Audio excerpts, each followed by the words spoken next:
미용실을 찾은 한 청년. 오늘 면접을 앞두고 있습니다. 면접 잘 보시고요. 잘 돼야지. 여기 또 미용실도 많이 오잖아요. 1년 동안 넣은 이력서는 100여 개. 오랜만에 찾아온 면접 기회라고 합니다. 썼던 회사가 이제 서류가 붙어가지고 면접 보러 가는 날이죠. 원서 넣은 걸 기준으로 하면 25년도 상반기 첫 면접.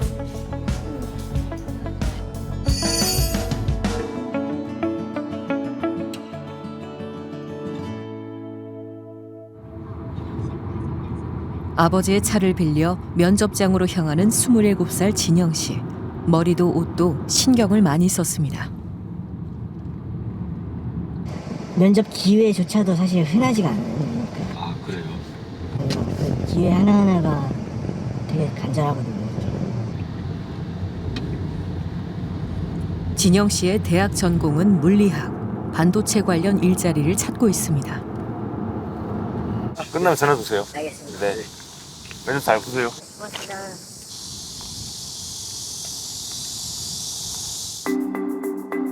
채용 인원은 단 1명.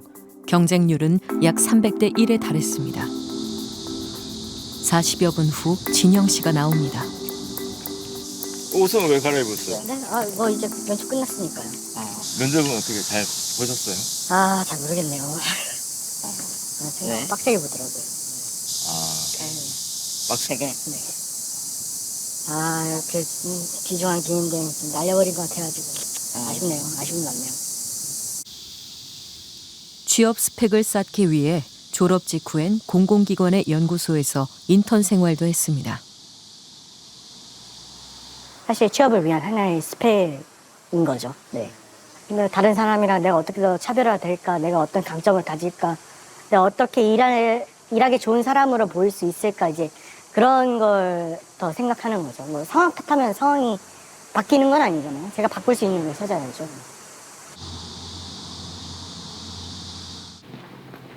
진영 씨의 스펙 쌓기는 계속되고 있습니다. 지금은 품질 경영기사 자격증 시험을 준비 중입니다. 하루 종일 책상에 앉아 책만 들여다보는 일상. 시간이 갈수록 마음이 조급해진다고 합니다. 불안하죠.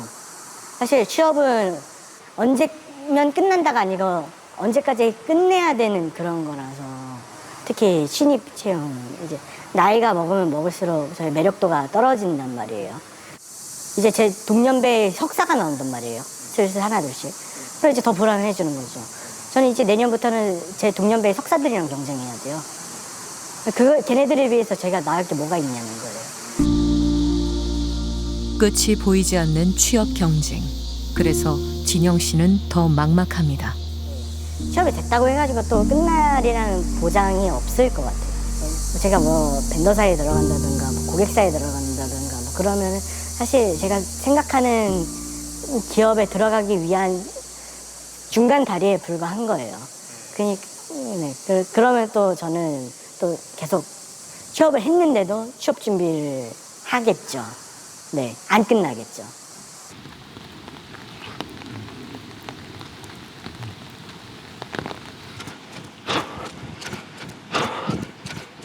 비가 오나 눈이 오나 하루도 쉬지 않고 공원을 달리는 39살 세영 씨. 세영 씨는 경찰 공무원 시험을 준비하고 있습니다. 100m, 1000m, 악력, 팔굽혀펴기, 윗몸 일으키기 총 5개요. 팔굽은 1분에 61개? 60개인가 61개인가가 만점이에요. 시작. 30대 후반이 되자 체력 시험을 준비하는 과정도 만만치 않습니다.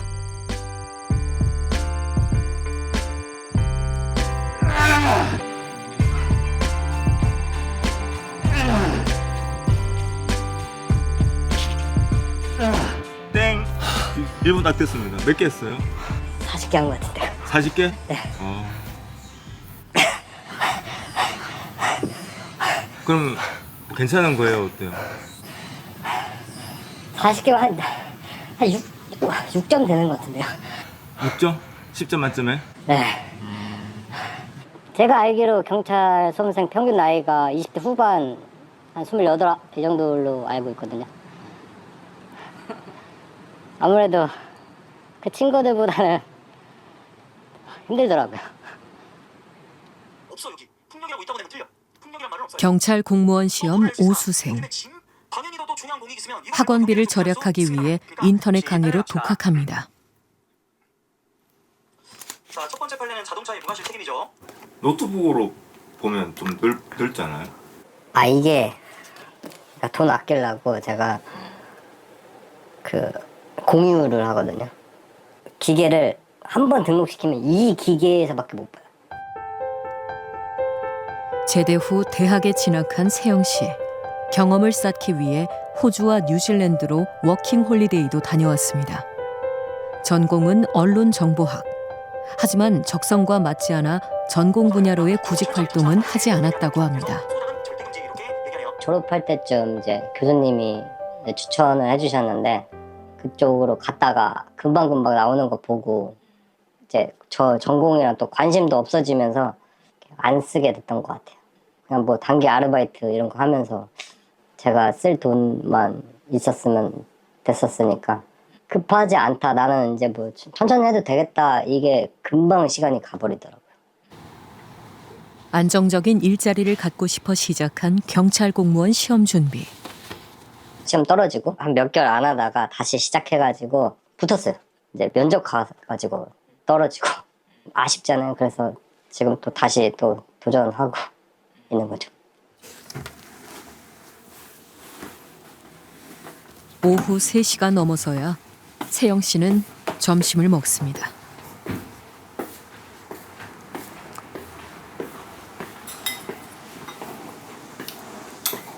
먹을 거 있어? 누나는 아무 말이 없습니다. 세영 씨는 누나의 집에서 살고 있습니다. 연년생 조카들을 돌보기 위해 어머니가 누나와 살림을 합치면서 세영 씨도 함께 오게 되었습니다. 아닌데? 이게 더 큰데? 밥은 항상 직접 차려 먹습니다. 메뉴는 라면. 김치 나면 누나가 쪼개 꺼내놓은 거가 그러니까 크기랑 비슷하면 언니 밥 안 챙겨주세요? 밥 안 챙겨주죠. 나이가 몇 살인데요. 네. 그리고 지금 아기가 둘이서 손주 보느라고 제가 좀 바쁘거든요. 그러니까 알아서 챙겨 먹으라고 그랬어요. 자기가 돈 못 버니까 뭐 그렇게 생각하고 살겠죠 뭐. 너무 구박하시는 거 아니에요? 아니요, 구박은 아니고 겪을 수 있는 만큼 겪어보고 젊었으니까 예. 겪어보고 자기가 돈 없으면 없는 만큼 안 쓰는 게 정상이라고 생각해요. 예. 아침 겸 점심 겸 저녁 겸. 함께 아니면 두 끼 먹는 것 같아요. 요즘에. 40이 다 되도록 시험 하나만 바라보는 세영 씨를 가족들은 이해할 수가 없습니다. 진짜 딱 죽지 않을 만큼만 벌고 그냥 사는 거. 그냥 미래는 없고 그냥 오늘만. 이제 수중에 돈 100만 원도 없어요. 나이 40인데. 이해가 돼. 그래도 누나도 걱정 많이 되겠어요, 평생. 걱정되죠. 근데 말하면 뭐예요, 지금. 싸움밖에 더 하겠어. 같이 못 살죠, 그러면. 벌써 5수째잖아요. 그러니까 저 경찰 공무원 시험이 그러니까 제가 전력을 없을 때는 잠이 안 온다니까요. 남들처럼 뭐든지 열심히 하면 살아요. 왜 못 살아요? 살죠. 그러니까 물론 미래는 남으니까 마지막 기회니까 이제 한 번 더 해보겠다고 하긴 하는데 밥을 먹은 세영 씨가 나갈 준비를 합니다. 저 이제 일하러 나가려고요. 비가 와가지고. 비가 오는 날엔 할증이 붙습니다. 세영 씨는 주말마다 배달 일로 생활비를 법니다. 40 직전까지 취업을 준비하는 자신의 현실이 답답합니다. 엄마는 좀 잘 못하고 있는 것 같고 늦어지고 효도도 하고 싶은데 또 경제적으로 제가 또 안 되니까 그래서 이렇게 취업을 못하고 있으니까 미안하고 빨리 해야겠다는 생각이 들죠. 올해로 39살. 경찰 공무원 시험은 만 40세 나이 제한이 있습니다. 올해가 마지막이라는 각오로 준비하고 있습니다.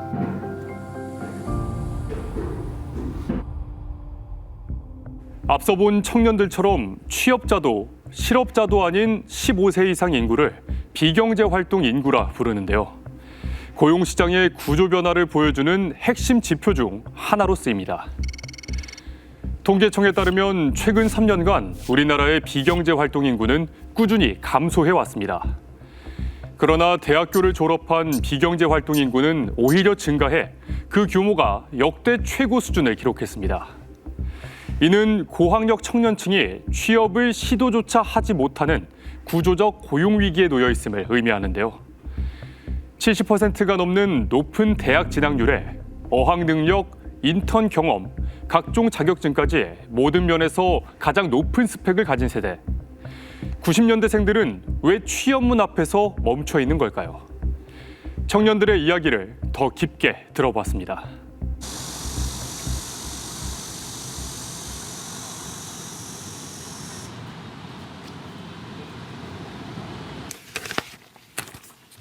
서른한 살 세훈 씨는 운동을 좋아하는 대졸 청년입니다. 여기 보이세요? 42분의 기록이 어떤 의미인지 아세요? 10km? 10km 42분? 네. 아, 여기 기록이에요? 네. 본인 기록? 네. 어떤 의미예요? 상위 5%. 아. 네. 그래도 러닝하면서 스트레스를 많이 풀고 네, 그러고 있습니다. 달리기로 스트레스를 푸는 네. 세훈 씨. 며칠 전 퇴사했습니다. 아, 네, 안녕하세요. 저는 응급구조사 엄세훈이라고 합니다. 네, 축구 심판도 같이 하고 있고요. 이상입니다. 퇴사하지 않았어요? 그러니까 회사는 퇴사했는데 대한응급구조사 협회라고 있어요. 협회 소속 구조사이기도 합니다. 네. 대학 졸업 후 응급구조사로 6개월간 일했던 세훈 씨. 하지만 고된 업무에 비해 급여가 너무 낮아 결국 퇴사를 결심했습니다. 아무래도 공무원이 아니다 보니까 낮은 급여와 불규칙적인 출퇴근 시간, 네, 그런 것 같아요. 세 전 209만 원이요. 세전? 네, 세후 하면은 197만 원. 네. 거기에 관리비 나가지, 차비 나가지, 삐에 한 달에 15만 원 잡으면 청년도약 계좌 70만 원씩 적금하면은 그럼 이제 남는 돈이 20만 원이에요. 20만 원으로 이제 뭐 솔직히 생활하기 힘드니까. 네. 사실 세훈 씨가 가장 하고 싶었던 일은 따로 있었습니다.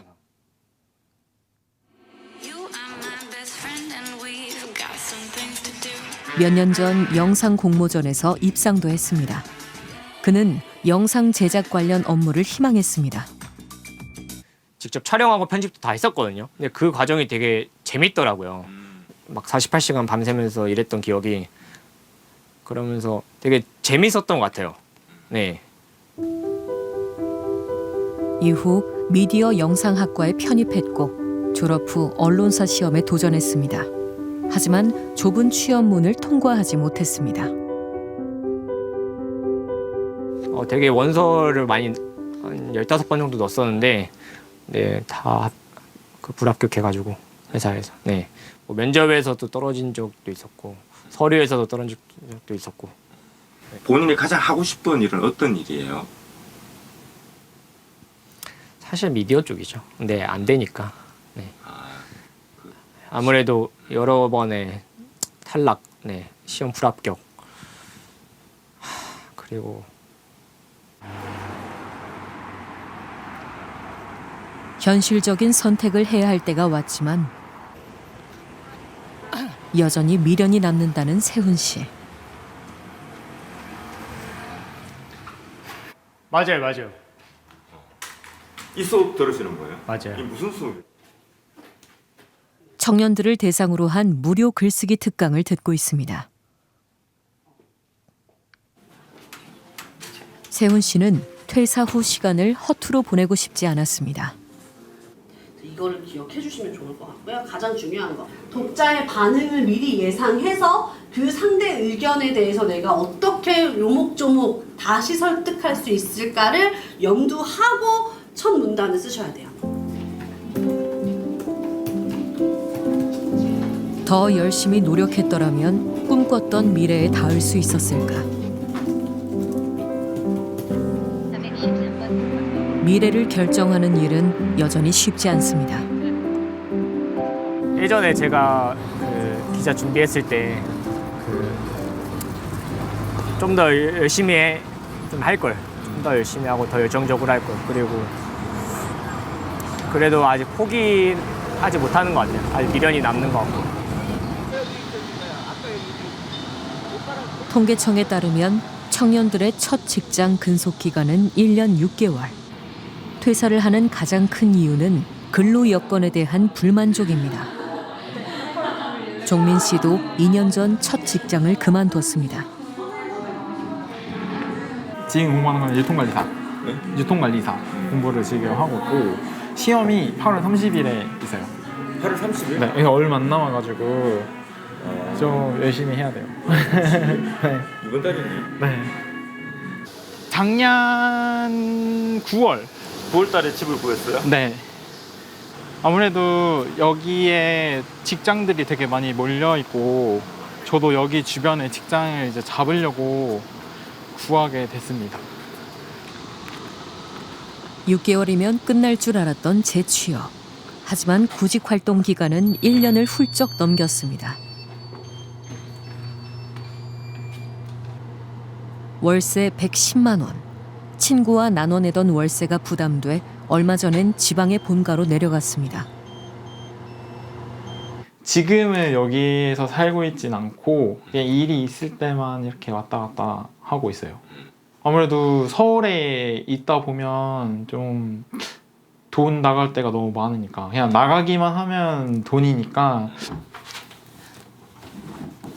하지만 아직까지도 자신이 살던 방에 와서 빨래와 청소를 한다는 종민 씨.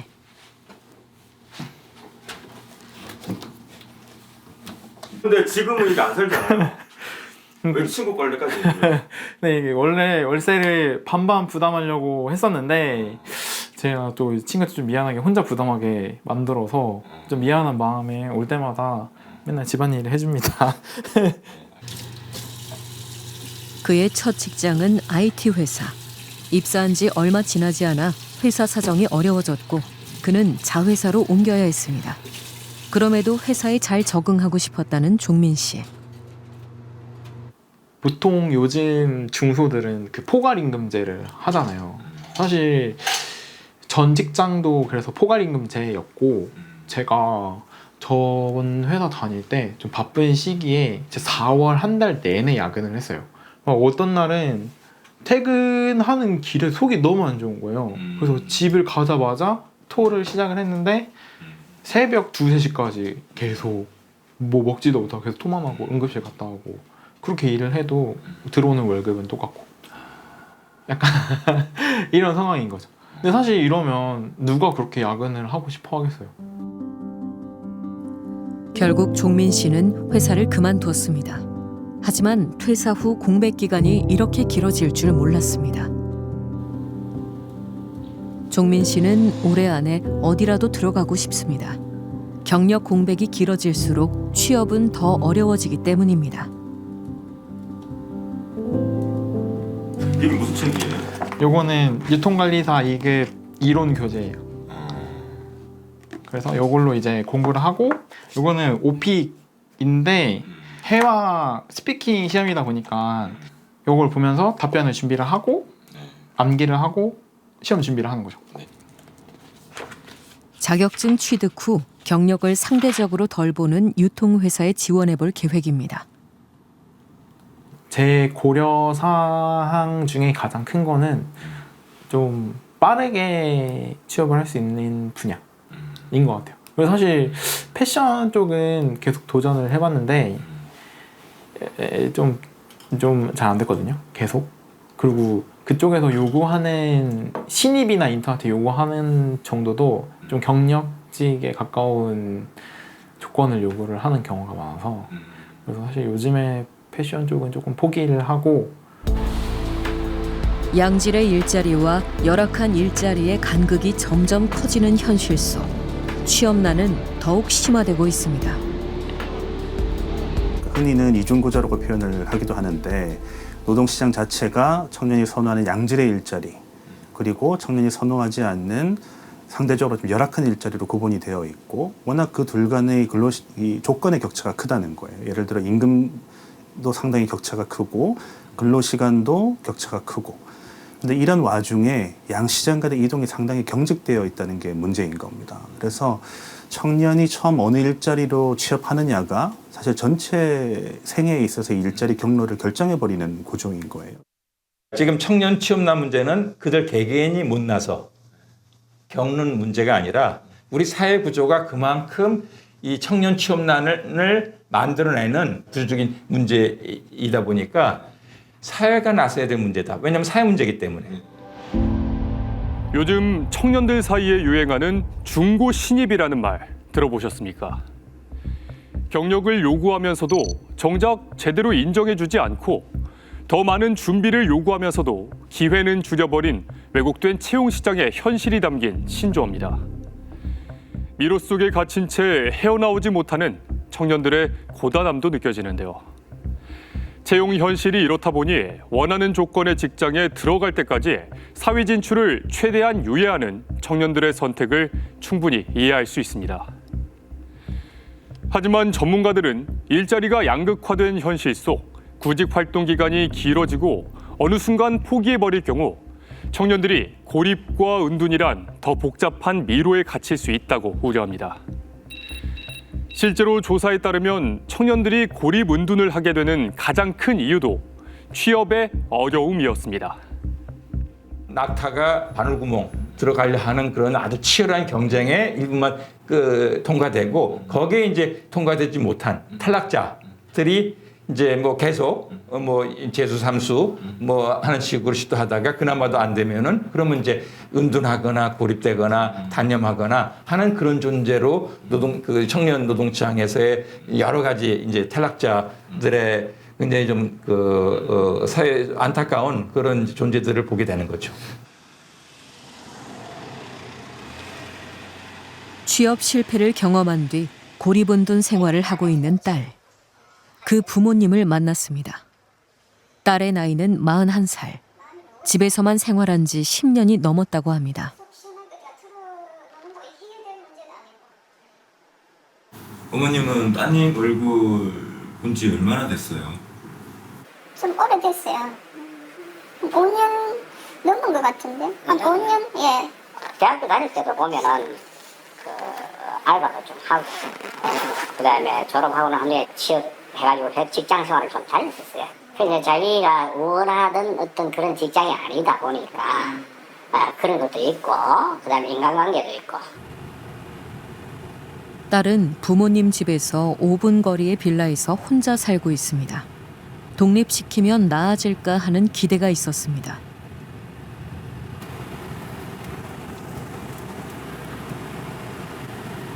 아버지는 열흘에 한 번 정도 딸의 집을 찾습니다.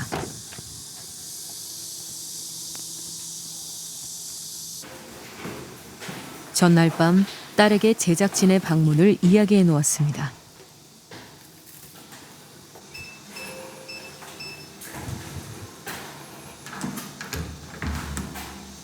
그런데 현관문 비밀번호가 바뀌었습니다.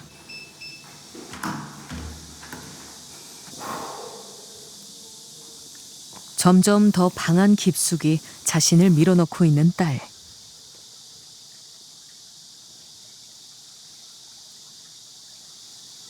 이러지 말고 뭐 한번 노력을 해봐야지 하니까 사회복지사 그걸 이제 인강이니까 그걸 이제 듣더라고요. 슬슬 때는 제가 계속 뛰어다녔죠.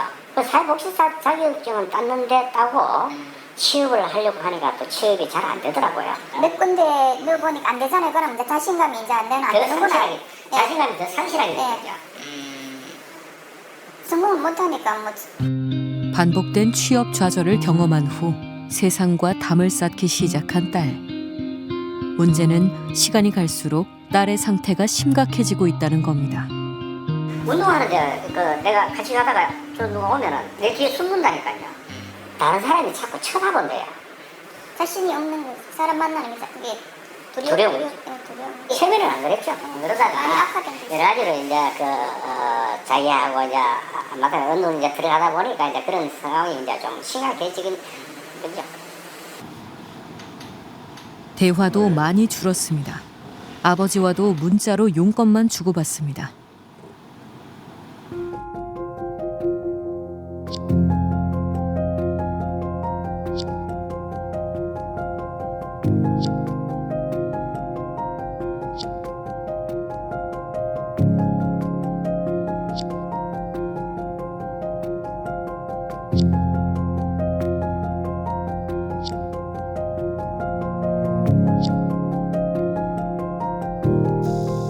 딸을 위해 아버지는 이 낡은 창고를 마당에 있는 집으로 개조할 예정입니다. 마당이 있으면 딸이 바깥으로 나오지 않을까. 지금 취업까지 바라는 거는 너무 과분하고 거기까지는 시간이 많이 걸려야 될 것 같아요. 일단은 우선에는 작은 것부터 그렇게 할 수 있는 환경을 만들어 주면은 되지 않을까. 조금 변화가 생기지 않을까. 뭐든지 돈보다 자기 좋아하는 거 할 수 있는 그 모습을 보고 싶습니다. 취업 실패와 반복된 좌절 속에 고립운둔을 선택한 청년이 늘고 있습니다. 지난해 기준 고립운둔 청년은 54만 명. 한국의 그 보편적인 청년 세대가 느끼는 절망감, 그리고 이제 더 이상 계층 상승이 어려운 사회가 됐다라고 하잖아요. 그러니까 그런 희망의 사다리를 잃어버린 세대이기 때문에 어떻게 보면 전반적으로 공포, 우울, 불안 이런 단어가 이 세대를 좀 지배해요. 청년 세대 전체가 겪는 이 취업 시장의 얼어붙음이 이제 주는 영향이 결국 이런 은둔 고립으로까지 나타나는 거라고 이제 해석이 됩니다. 나는 경력자만큼은 할 수 없어. 내가 신입인데 어떻게 하겠어. 이러면서 그냥 포기를 해버리더라고요. 많은 것을 지원했는데 오라는 데가 없으니까 상처받아가지고 우리 아들이 마음이 문을 닫아가지고 그냥 집 밖에 안 나고 하려고 생각 안 하고 제 친언니가 걱정을 뭐까지 하더라고요. 아직 조카한테 물어봤어요. 제 조카가 응할지 안 응할지는 모르겠어요. 조카가 인터뷰에 응했다는 연락을 받고 제보자 언니의 집을 찾아가 봤습니다. 안녕하세요.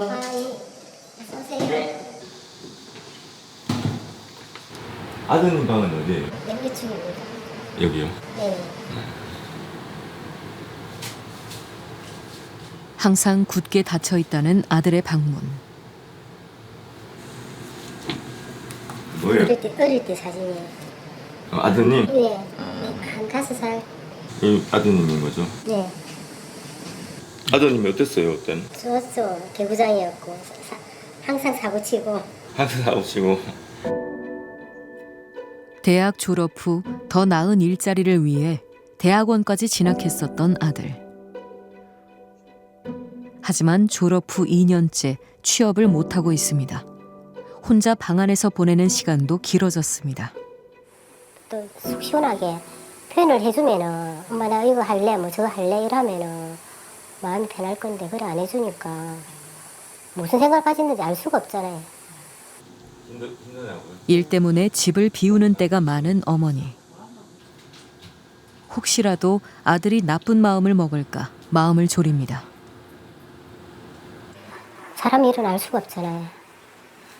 그래서 하다 보면 매스컴 같은 데도 많이 떠들고 이러니까 저는 그 부분이 제일 걱정스러워요. 사실은 사람이 잘못 생각할 수도 있잖아요.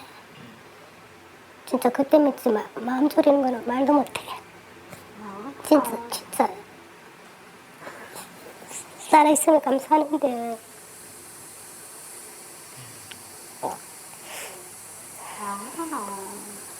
니는 내 마음 모른다.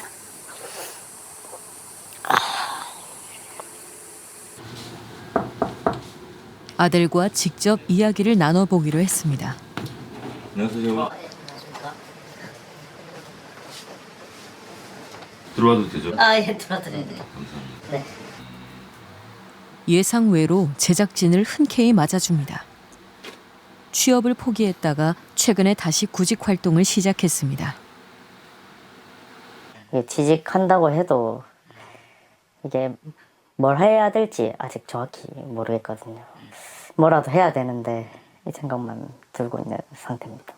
일단 뭐 되는 대로 일단 생산직이라도 이렇게 넣고 있는데 저번에 그 공장이 생겼다 해가지고 면접 보고 왔고 뭐 기다리고 있는 상태고. 면접은 언제 보셨는데요? 6월 달 정도 해본 것 같은데. 2달이 넘도록 아직 답은 없습니다. 늦게 일어나고 뭐 늦게 자고 솔직히 주말이랑 뭐 평일이랑 똑같으니까 아무것도 안 하는 거에 익숙해진 것 같기도 해요. 네. 2년 전이랑 지금이랑 비교해보면 본인을 아니, 그때는 조금 자신감이 조금 있었던 것 같아요. 열심히 논문도 썼고 앞으로 좀 좋은 데를 갈 수 있지 않을까 이런 생각도 했었으니까. 제작진과 대화를 나누는 동우 씨의 모습을 본 어머니. 아들에게 먼저 손을 내밀어 봅니다.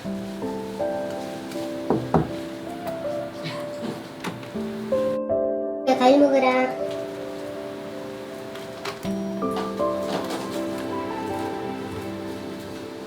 동우 씨가 방 밖으로 나옵니다.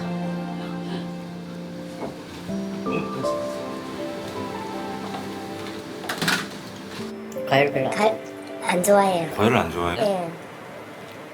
예. 근데 왜 나왔어요 과일 먹으러? 네? 엄마 보니까 손이 나오라 해서.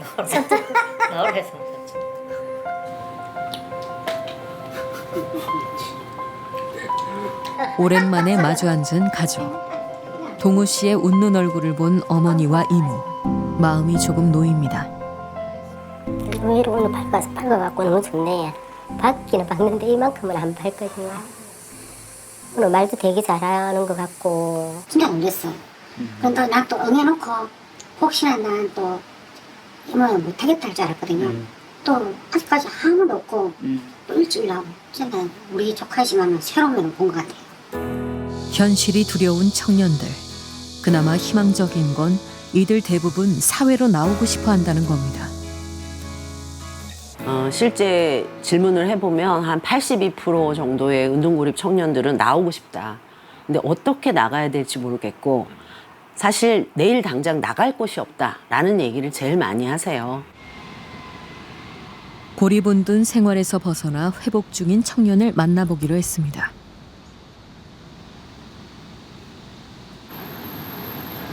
혹시 김태현 씨? 네네네. 안녕하세요. 저 그 통화했던 스즈키입니다. 네네. 지금 이제 들어가실 거죠? 네네네. 우리 촬영 들어가는 거 찍으신다고 하셔가지고. 태은 씨 역시 건강 악화로 일을 하지 못하게 된 후부터 고리분둔 생활을 시작했습니다. 일터가 사라지자 상실감과 좌절감이 더 크게 다가왔다고 합니다. 제가 그 원래 하던 일이 있었는데 다른 데로 옮기다 보니까 되게 자괴감이 드는 거예요. 그러니까 원래 하고 싶은 일은 있는데 이 일을 하기에는 제 몸이 너무 안 좋다 보니까 더 이제 스스로도 고립되고 연락도 안 하게 되고 약간 내가 왜 이러지 하면서 약간 내 모습이 변해가는 걸 보이니까 이게 다른 사람한테 보이기가 싫은 거예요. 기댈 곳 없는 극심한 고립과 은둔 생활은 급기야 태은 씨의 삶 자체를 위협했습니다. 아무것도 못하고 죽지 않겠나 이 생각이 드는 거예요. 그래서 이제 여기서만 있다 보면은 진짜 집안에서 발견되겠다 이 생각이 드니까 이제 뭐라도 해야지라는 생각이 들면서 하지만 처음엔 무엇을 어떻게 해야 하는지 막막했습니다. 양파 까주실 분. 양파. 먼저 용기를 내어 사람들에게 조금씩 다가갔습니다. 제가 그러면 태은님이 이거 하면 돼요. 네네네. 이거 그냥 씻어서 그 여기다가 자신과 비슷한 고리분둔에 있었던 청년들을 만나며 서로의 상처를 씻어낼 수 있었습니다. 진짜요? 평소에도 집밥 해 드세요? 아니요. 여기 와서 하는 거. 뭐 어떤 일 경험하세요? 그냥 공간 관리? 와, 멋있다. 두 분은 원래 아시던 분이세요? 아니, 오늘 처음 봬요. 좀 다가가기가 사회에서는 좀 어려운 것 같은데 여기 두더집은 좀 그게 좀 덜한 것 같아서 좋은 것 같아요. 그러니까 친화적에도 부담이 없는. 네, 맞아요.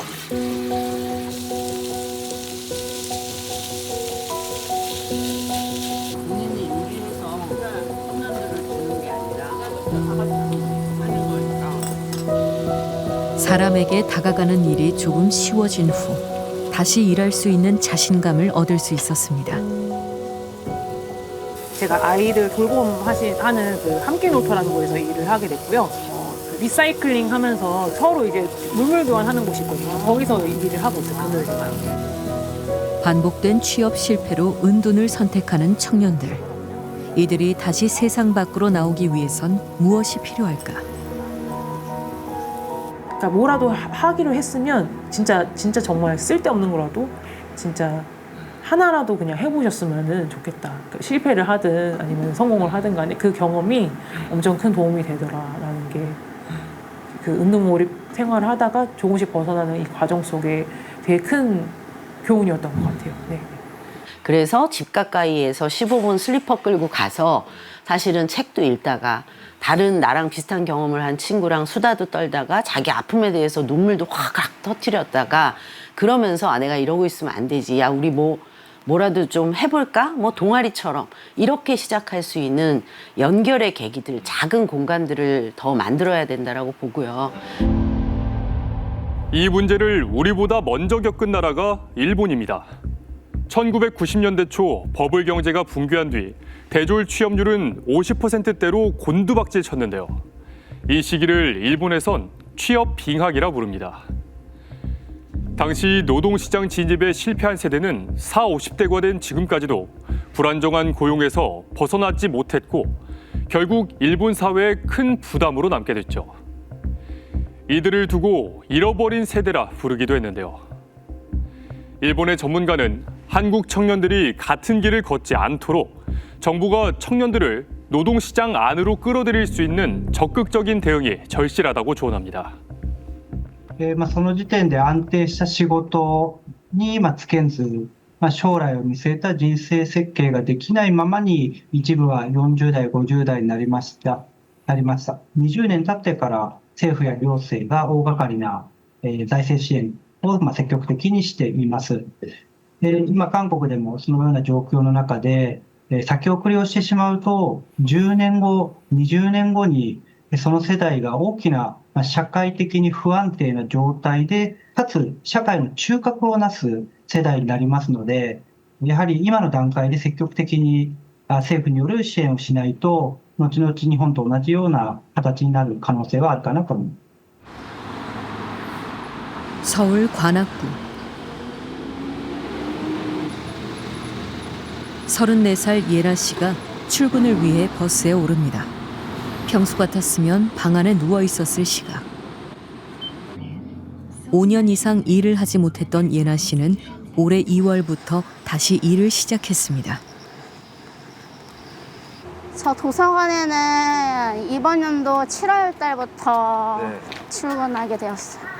처음에는 적응하느라 힘들었고요. 근데 이제는 또 적응되니까 괜찮더라고요. 안녕하세요.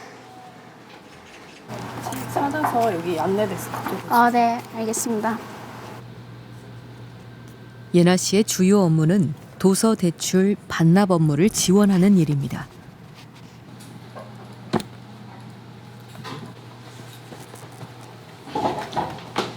잘 해낼 수 있을까 두려움도 있었지만 빠르게 적응하고 있습니다. 이렇게 나와서 땀 흘리면서 하니까 되게 보람되고 알차고 또 이제 일을 한다는 것 자체가 워낙 원동력의 삶의 원동력이 되니까 되게 기쁘고 좋아요.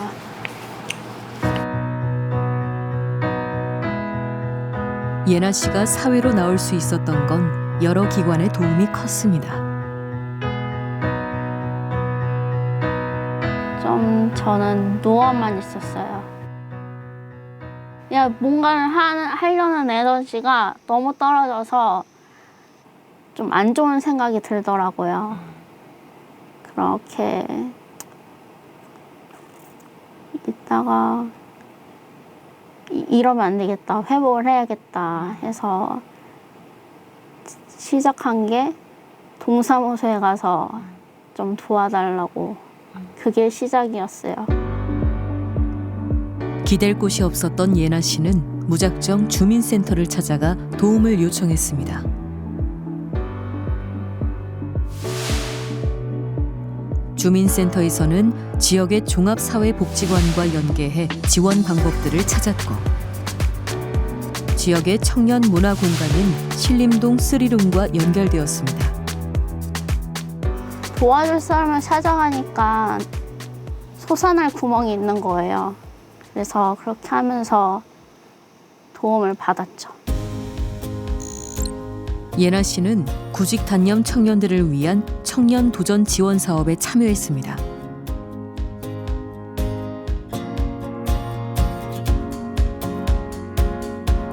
이 사업은 청년 취업을 돕기 위한 실용적이고 구체적인 프로그램으로 구성돼 있었습니다. 일단 막막한 게 이력서 자기소개서 쓰는 거잖아요, 취업할 때. 그게 되게 포커스였고, 어떤 면접 코디를 해야지 면접이 성공이 되는지 기간 탐방도 괜찮았어요. 여기서는 어떻게 하는지, 어떤 포커스로 해야지 취업이 되는지도 알려주시고, 패키지 여행이라고 해야 될까요? 그런 것처럼 진짜 잘 짜여져 있어요. 이렇게 경험을 하게 되는 그런 게 있다 보니까 자신감도 되게 이렇게 향상이 돼요. 당시 예나 씨를 직접 도운 담당자를 만나보기로 했습니다. 실례합니다. 그는 이곳에서 1:1 상담을 통해 청년의 상황에 맞는 프로그램을 연계해주고 있습니다. 저희 센터에 이제 상담하러 오시는 분들 중에 한 100명 있다고 하면 그 중에 50명 이상이 대부분 다 진로나 취업 문제로 이제 상담을 의뢰를 하시는 분들이죠. 미취업 상태가 길어지는 이제 여러 가지 원인들이 있겠지만 그 상태를 계속 지속하게 되는 것 중에 이제 결정적으로 작용하는 것이 그 청년 개인의 이제 성취의 경험이 부족하기 때문이거든요. 어떤 작은 것이라도 내가 해냈다, 성공했다, 성취했다라는 경험을 이제 조금씩 천천히 이제 빈도를 좀 더 자주 가져가면서 계속 경험하는 게 굉장히 중요하거든요. 네. 전국의 기초자치단체 중 청년 인구가 가장 많은 관악구. 다양한 청년 지원 정책을 펼치고 있습니다. 신림동 3룸은 청년들에게 필요한 정책 자원을 발굴해 연결해주는 역할을 하고, 관악청년청은 청년들이 취업 준비를 할 수 있는 다양한 공간과 기회를 제공합니다.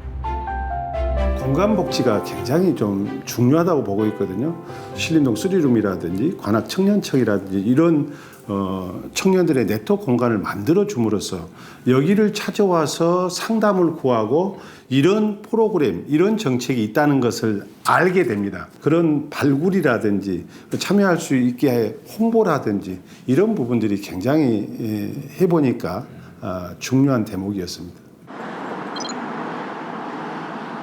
정부도 청년 일자리 문제의 심각성을 잘 알고 있습니다. 청년들과 만난 김영훈 고용노동부 장관.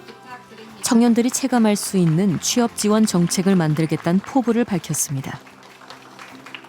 제가 제일 많이 관심 가지는 분야는 쉬었음 청년들이 어디에 계시는지 찾고 다가가고 손 내밀고 그런 것들의 오늘 첫 출발이라고 생각합니다. 김영훈 장관의 이야기를 들어봤습니다. 지금 가장 사회적 약자 중에 하나는 일자리에 진입조차 하지 못한 예비 노동자들, 청년들의 문제로 나타나게 되는 거예요. 일자리 문제 해결하지 못하면 연애도 하지 못하고 결혼도 하지 못하고 저출생 문제 고착화시키죠. 또 일자리의 타격은 지역으로부터 시작되는 거예요.